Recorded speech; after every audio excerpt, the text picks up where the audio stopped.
Spoštovane gledalke in gledalci, pred vrati so božični pa tudi novoletni prazniki.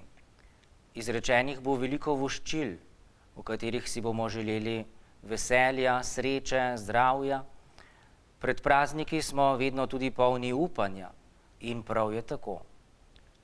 Zanimivi pa so večkrat naši pogovori, ki jih imamo o upanju. Pater Marjan Šef podaja takšne primere iz vsakdanjega življenja, iz praznih pogovorov. Recimo, upam, da bo prihodnje leto boljše od preteklega. Ja, ampak v čem? Da bo bolj srečno. Da, v čem?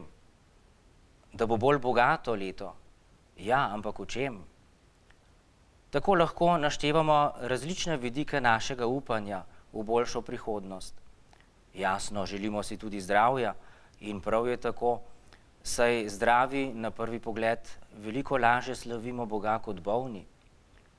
Če pa seštejemo vse, kar se je dogajalo v preteklem letu, se velikokrat zgodi, da marsikdo lahko reče, skupaj s pesnikom dr. Francetom Prešernom, da se je v strup spreobrnilo marsikaj, kar si je srce sladkega obetalo. No, hvala Bogu, če se vam ni zgodilo nič težkega, a težave slej ko prej pridejo v naše življenje. Kristjani verujemo, da je na ta svet prišel Jezus, Božji sin. Verujemo, da je prišel prav zato, da bi našemu življenju dal globlji smisel. Res je, da je Jezus ozdravljal ljudi, a njegovo osnovno poslanstvo ni bilo biti zdravnik, ampak odrešenik. Jezus nas s svojim zgledom in s svojim naukom opozarja, da je treba svoje upanje graditi na trden temelj, da je treba upanje postaviti na skalo, ne na pesek. Sicer bomo čez leto dni spet ugotavljali, da smo upali v prazno. Graditi na skalo pomeni imeti trdno vero v Boga.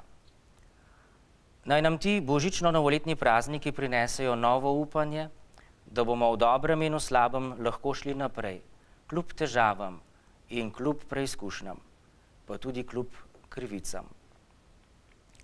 No, tudi ob učlovečenju in rojstvu Božjega sina Jezusa Kristusa ni šlo vse tako gladko. Mi v jaslicah pogosto vidimo romantiko, v resnici pa je šlo za Božjo skromnost in ponižnost. V Svetem pismu piše, da za Jožefa in Marijo ni bilo prostora v prenočišču, zato se je moral Jezus roditi v hlevu. Za Boga ni bilo prostora, verjetno zato, ker niso vedeli za to skrivnost. A to se dogaja tudi nam. Za Boga nimamo prostora in nimamo časa.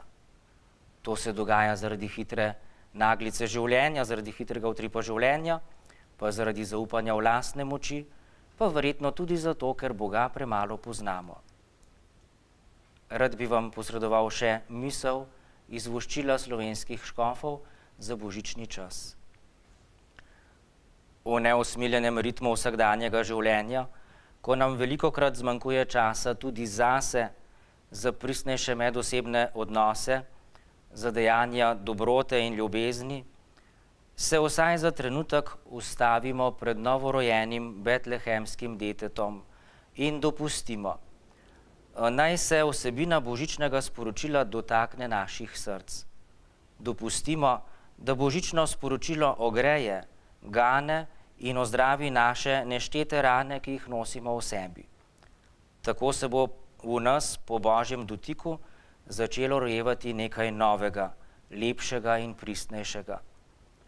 Naj oznanilo angelov iz nadskromne betlehemske votline prinese veselje, novo upanje in mir. To vam želijo naši škofje. No in drage gledalke in gledalci, temu voščilu se pridružujem tudi sam in vam želim lep sveti večer, lepo božično praznovanje. To želim vsem družinam in posameznikom, no zlasti tudi še osamljenim, trpečim, bolnim, preizkušanim. Želim vam tudi vse dobro v novem letu, zlasti Božjega blagoslova in pravega upanja, se pravi upanja na trdnem temelju, na skali. Srečno in z Bogom.